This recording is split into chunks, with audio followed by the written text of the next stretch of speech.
we always know that if you're picking the forward line, you want forwards that aren't forward. Pick the non-forward forwards and it will work out for you. Welcome to this video where we discuss 5 primo players who are not uber primos, but who are great value.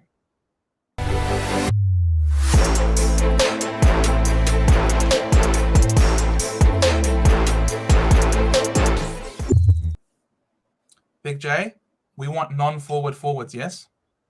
Yeah, definitely. I mean, most people are going to be picking Dunkley. I think that's basically a given. He should be almost 100% owned apart from the autofill teams that might not have picked him. But outside of that, he's the one you really want.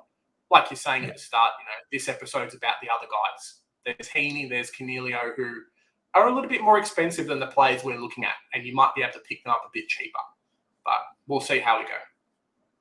Yes, absolutely. And the first person that we're starting off with is someone that I currently have in my team as a lock, Connor Rozee. Now, this guy is a very special player.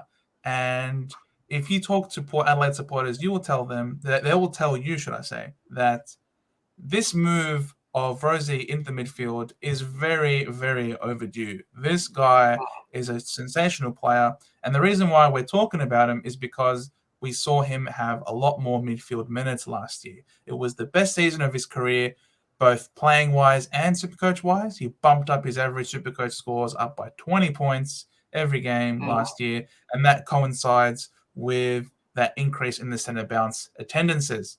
You could see very early on in the first 5 weeks, more of the same. Port was 0 and 5. They had to change things. Things were not working. He was only at 12% of the centre bounces. They decide to finally, Hinkley, in his wisdom, finally decides it's time to give Rozee more midfield minutes. His CBAs are bumped up to 61%. 61% and an average of 103 Supercoach points. And as they say, the rest is history, Big J. More midfield for Rozee. Yeah, it probably coincided a little bit with Port's actually winning games instead of going 0-5 at the start of the year. I know that we had JB from Dr. Supercoach on the channel talking about our Port 2022 review, and that's something he really brought up as well, was that Rozee's kind of being handed the keys in that midfield. There is other people in there, but Rozee's definitely one of those guys that, they've identified as blokes getting a little bit older. There's a couple of others getting a bit older. They've got to put mid-time into these guys, and ever since 2018, he's kind of been a superstar for them. Yeah, absolutely. He's finally come on, and he's being given, because he's such a dynamic player, and he can, and he's so clean. And you look at the way this guy's been going about his preseason training, especially in the stoppages, you can see that this guy really is a standout performer so far. So it's just really exciting, and it just makes me look forward to seeing how this guy is going to go, how high his ceiling is this year. And he's only 23 years old, so he's still, entering into, he still hasn't even entered the prime of his career yet. But this guy is such a bona fide superstar of the competition that you just can't help but feel that he's already in it earlier than others. But don't get us wrong. There is definitely a lot higher that this guy can reach coming into this season. So yes, there are some people, as you mentioned, like Boak. There's also Wines. He's a Brownlow medalist. He's pretty important. Willem Drew, they love running him through the midfield too. And then they added Horn Francis as well, who's come across from North Melbourne. So there's now all of a sudden, obviously, in Butters, an absolute star who we're going to talk about later in this video. There's now all of a sudden quite a few people running through that midfield. That could be something that can deter you. But from all preseason reports, the guys training in the midfield have full confidence. Go for it. He's a lock, I reckon. Yeah, definitely. It really feels like there's been a bit of a swap where last year he was a forward who rotated into the mid. Now he's going to be almost a pure midfielder rotating forward, which is fantastic for us in Supercoach there. It's really exciting. He's in my team as well. The price is good for what you get. And like you said at the start of the video, he's a midfielder who's going to be playing majority in the mid. We can select him in Supercoach as a forward. midfield. So pretty much a lock for me, barring injury, of course. Yeah, of course. That's the case with everybody. If anybody tells you that this guy's kicking efficiency isn't the best at only 59.7, yes, that's fine. But you counter that and you say, but his 17.4 effective disposals is elite. So don't worry, have no fear. Pick Connor Rozee, okay? Which I think brings us to our go for it. There's something to be said as well for picking exciting players that you like to watch on field, and Rozee's definitely that player for me. Yeah, he's awesome. You love watching him play. Him and Butters make a sensational duo, but there's always been something, I don't know. He's classier. Butters is a bit more kamikaze. You've always got your heart in your mouth when you're watching Butters play. But with Rozee, he's such a smooth, clean operator. He's having a player that you love to watch just gives you double the reason to enjoy this game so much. Definitely. Okay, so who's our next player, Big J? So up next, we've got a guy that made a big move from GWS to Richmond. I almost said Geelong. So our next player on the chopping block today is Big Tim Taranto, coming in at 503,100. Someone who has been kind of stuck, or I guess kind of like, hey, tempted in our forward line selections in the last couple of years. Made a big move from GWS to Richmond over the preseason or over the off season, and has started dominating already, which is phenomenal for us in Supercoach. Tell us about him, Joe. Yeah, that move was definitely up there in terms of the big stories, as well as Hopper, of course. Sensational package, really, for Richmond. They've done such a great job rejuvenating their list, especially in the midfield, which was the biggest area of concern for them, and they just fixed it like that. Tim Taranto, he has got a history of scoring really well, Supercoach-wise, so he's not one of those speculative picks. He does have some, statistic that back him up in previous years. This year was a bit different for him because he had injury as well as a role change. Because if we remember at the start of last year, you had Toby Green out with suspension for quite a few weeks. And that was one of the big reasons why Essendon weren't able to trade for Bobby Hill. They needed all the help they could get in the forward line. And so Leon Cameron had earmarked for some more Tim Taranto forward time last year, which was obviously a big red flag for everybody. If you're playing a lot of forward, we don't want you in our forward lines, unfortunately. And, despite that, he still averaged over 90 points. So that just goes to show the caliber of this guy. Who's going to be playing predominantly midfield minutes for Richmond at 25 years of age. There is so much upside. This guy has to be a lock, I reckon.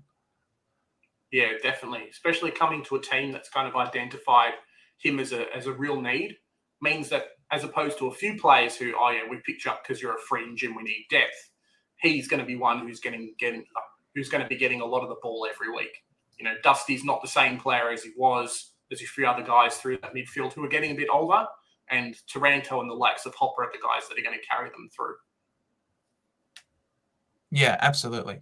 And the forward line that he's going to be kicking into is going to be so much better because GWS, after Jeremy Cameron left, their forward line has been really poor, unfortunately, especially when it comes to kicking for having someone mark. They've been relying so much on players that really just aren't there to dominate. Whereas now, when you're coming to Richmond, you've got a forward line that consists of some really potent targets that can mark and can kick goals, namely Lynch, Rewalt, make a great duo. And then you've got all of these ground level support players that are able to crumb and goal. So there's going to be a lot more effective kicks. There'll be a lot more score involvements as well. So that will also be of great benefit Supercoach scoring wise for Taranto. Yeah. I guess kind of looking at him versus a Dunkley, the only real negative I can see is, yes, his disposal efficiency hasn't been fantastic. It's kind of just the fact he hasn't done it before, which for a lot of these players who are picking out a lower price versus a Canelio or a Heaney, that's just something that you have to kind of deal with. There's not a lot of downsides for him, and being at that kind of 500k mark, there's enough points there and enough money for you to actually sideways him to quite a few different options if he doesn't work out. Not saying he won't, because all signs are pointing go, but just in case.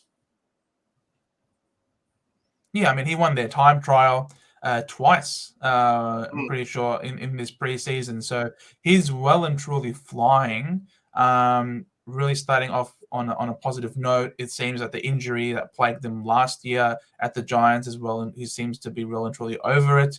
And by all reports, he is getting ready to smash 2023.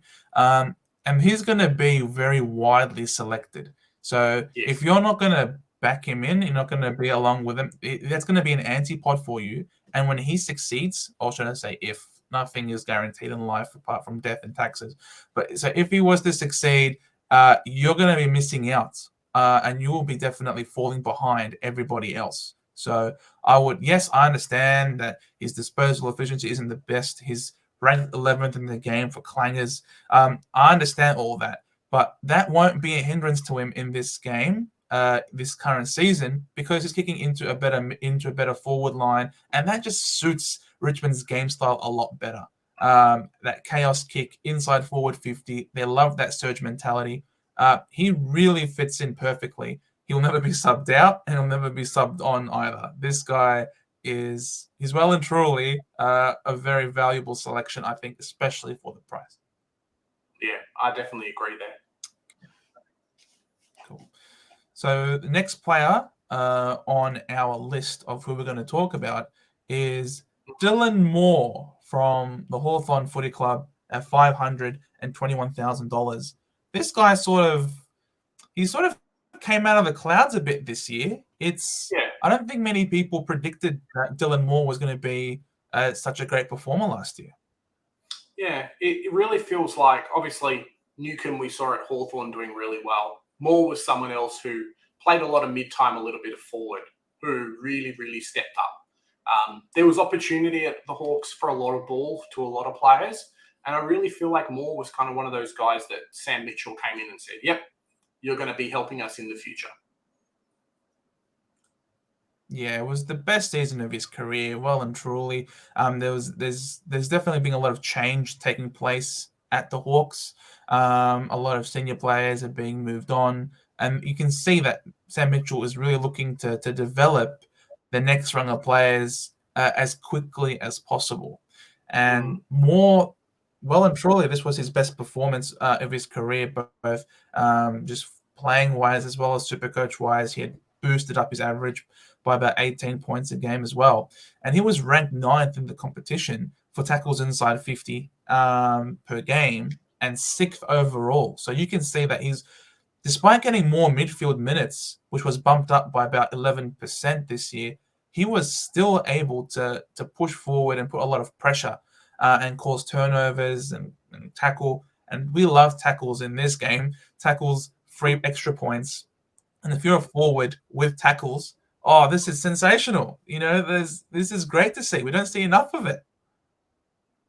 Yeah, and he's one of those players as well that we saw in 2022. One of those guys that's got a fairly high ceiling. So had one of his best games with a 147, which in our forward line, you're averaging really 100, a little bit over 100. If a guy scores 147, you're pretty happy with it, right? Oh, yeah, absolutely. 147 is huge. 147 normally you reserve for your uber primos in the midfield. Mm-hmm. You wouldn't normally dare dream of having a forward score 147 for you. So, yeah. And it was off a loss too. It wasn't like it was a smashing. That was a loss to Melbourne, I'm pretty sure. So it's not like it was an amazing, win where they smashed North Melbourne or they smashed West Coast when they were at their worst. No, this was a loss to a very, very good team. So it's definitely reassuring that, it doesn't have to, because I guess a lot of people are expecting the Hawks to not do very well this year. I think a lot of people are predicting them to be bottom 4. So if you're able to dish out anything remotely similar, 30 disposals, 10 marks, you can get us 147 points. That would be something really special, really handy The question is, can he do it more often than not? He is unproven. This was his first real spike year, Supercoach scoring-wise. So you are, I suppose, hoping that he can somehow continue this form. What else? I mean, they've also added Carl Amon. Would that have an impact, you reckon, on him? Yeah, I definitely think so. You know, one of those players that's basically guaranteed to play best 22 in the midfield every week. Alongside Jai Newcomb, I know Harry Hathwaite's going to be playing in there. I think Josh Weddle might be playing in there as well. Sam Mitchell's kind of making the team of his future, because that's kind of what he knew through Clarko as well, as this is how you build premierships, right? So there's a little bit of question mark. Does he keep it up? There's some opportunities there with Tom Mitchell gone to play a bit more mid-time. But from early scouting reports, it really seems like he might be playing a bit more forward and then a little bit of rotating through the mid, as opposed to a Rozee who's doing the opposite. At a more inflated price than a Rozee in Taranto as well, considering we're probably going to be running 3 premiums in the forward line. He's one that you're really going to have to toss up and say, yes, pick me, or no, don't pick me. At least that's for me anyway. Yeah, I think personally the price just makes it a bit hard to justify. Definitely one that you can keep your eye on, and he's clearly got a ceiling, which is really good. But when you're paying more for him than for Rozee and Taranto, which just seem to be such sure picks, as well as your Dunkley, there's your 3 primo forwards already, right? So this pick is mainly for someone who's willing, who just feels that going a 4th forward is going to be something that will differentiate them from other teams. And if they're seeing something in more, that could even have him be outperforming some of these players that we've already mentioned. So, yeah, definitely one to keep an eye on still. Yeah, and people really like to pick antipods as well. So they might say, hey, this other player that everyone else has got, I don't like them. So maybe more selection for you in that spot. Yeah, for sure. Okay. So who's our next player, Big J? So coming up next is a guy that I really did love last year in 2022. I picked him in the forward line. He was very cheap for me. I think I got him at like sub 400K and really, really helped me to rise up the ranks. Yeah. Heading into 2023, he's obviously a bit of an elevated price. It's not super cheap. And there's some question marks about his positioning. New GWS coach coming in, and a few of those kind of players coming out has really, really led us to talk about Harry Himmelberg today. What's your thoughts on Himmelberg, Joe? I love this guy. It's very hard to hate him. When we brought him in at the price that he was at, it was like, oh, are we going to do it? Do we actually do it? But he's playing half back. It's different. It's a different role. He's not playing forward. Any time a forward is not playing forward, it's a very exciting thing in the Supercoach community. And you can see why. When this guy was playing up forward, he averaged 63 points. They move him to halfback. He averaged 101. You can't make this up. Role is vital, so important. And he's such a beautiful kick, man. When he was playing your mob, he was just taking the P155, wasn't he? It was just unbelievable, this guy. Yeah, the kicks are fantastic, but he also takes a lot of intercept marks too. One of the things we said at the start of the video was the forward options in Supercoach are generally not that good. Your Tom Hawkins, your Tom Lynch. Yes, they can have big games, but they also stink it up quite a lot. You want to pick guys that aren't just a forward, and to grab an intercept defender who's had a score of 187 last year, which is phenomenal. To pick him up in your forward line at 500K is really good. Oh yeah, absolutely. Like we were talking about the 147 from Moore previously. This one 187. Like my goodness, that is absurd. And all in the package of someone who looks a lot like Thor. Very handsome man, very easy on the eyes. And also someone who is very good at not only intercept marking, but he's a very clean kick of the football. And I'm pretty sure when he was in his junior level, he was playing as a halfback. So it was great of Spike McVeigh to come in and try and pull the lever and send him back. But unfortunately, it just doesn't seem as that's going to be the case again this year. He's training with the forwards, and as we said before, the GWS forward line is quite poor, very bad, not enough goals. They need all the help they can get. And it just seems that if only they had a second Himmelberg, if they could clone this guy, it would be insane. But unfortunately, he's going to have to play forward, and they need him to stay there because they need tall timber. They need someone that can mark, and he can mark, and he's a good set shot as well. So unfortunately, as much as I want to start this guy, unless things change and you see the rise of a Jake Riccardi, if they can finally get more out of this guy, he's sitting there on the list, just not living up to his potential. If he can somehow find a gear to go up that will free up Himmelberg to go to the back line, he's someone I'm going to avoid, unfortunately. Yeah, positioning's really the only thing that's stopping me from picking him this year. At that price and his scoring, it's phenomenal. So it really falls on the likes of Jesse Hogan to try and stand up. Oscar Riccardi, like you're saying, to try and stand up as well. If they can do that in the preseason, if some of these guys who they brought in, if they decide maybe to play two rucks as well, because they're going to run a fairly tall forward line. If they have Riccardi, if they have Jesse Hogan, if they have Himmelberg, and then like a Matt Flynn or someone else in the forward line doing the second ruck duties, that's too many tools for them. The one saving grace I think we might have, and then it's one of the things we have to look at, obviously being the watch list episode in January, is the fitness of guys like Nick Haynes and Phil Davis. Those really old guys who kind of fell apart a little bit last year. Last year we saw that Himmelberg was played back, whereas Nick Haynes was almost played forward just to kind of cover the position. So if that's the case, he might be someone who pushes himself into your team.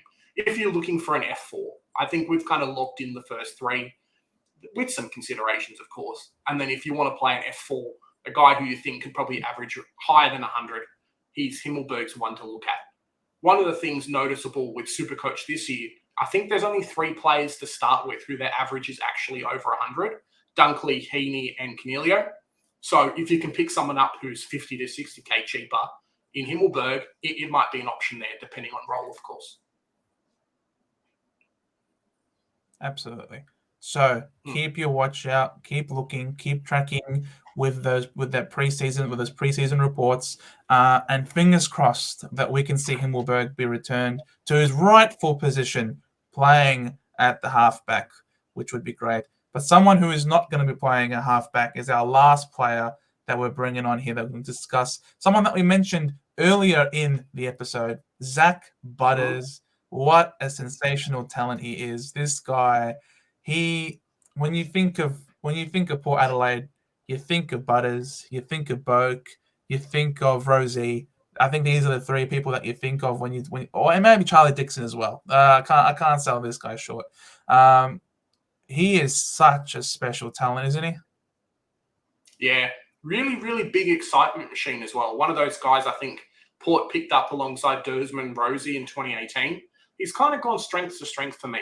Really exciting player who will do things forward, but also chase down players when they try and go past him as well, which is really good for Supercoach. You've got some guys who, if it's not kick it to me, they don't score, whereas Butters likes to throw himself in the guts. It does hurt his durability sometimes, but, that's how you get a lot of points as well. Yeah, you weren't joking when you say he throws himself. He really does. And unfortunately for him as well, I don't know if the guy's cursed or if he's just really, really, really unlucky, but he doesn't even have to throw himself into things. He could just cop friendly fire from bloody Sam Powell Pepper. Take it easy, mate. This guy is one of your best players. Don't knock him out. It's ridiculous. That's what's holding him back. It's not like it's soft tissue injury as well. So you can't say he's injury prone. he is accident prone, if that's such a thing, but he seems to embody it. This guy, he had a career best season. He bumped up his average by 15 points. And again, it was as a result of increased CBAs. Very much the same with Rozee. He had 21% of CBAs. So he actually had more CBAs last year than Rozee. And that was bumped up to 38% this year. Now, it would have been more if not for him getting injured. And then he was sent a bit forward to play more forward. And that's something that we've noticed. Port Adelaide will send Butters forward to protect him from himself, essentially. Stop him from getting injured. If he's been in a collision, they'll send him forward so that he can rest up there. And they don't want to put him under more risk, which I think is very sound practice, but that is something that will come into play with his Supercoach scoring, because as we understand, as we've repeated multiple times, if you're playing forward, that's not what we want from our forwards in Supercoach.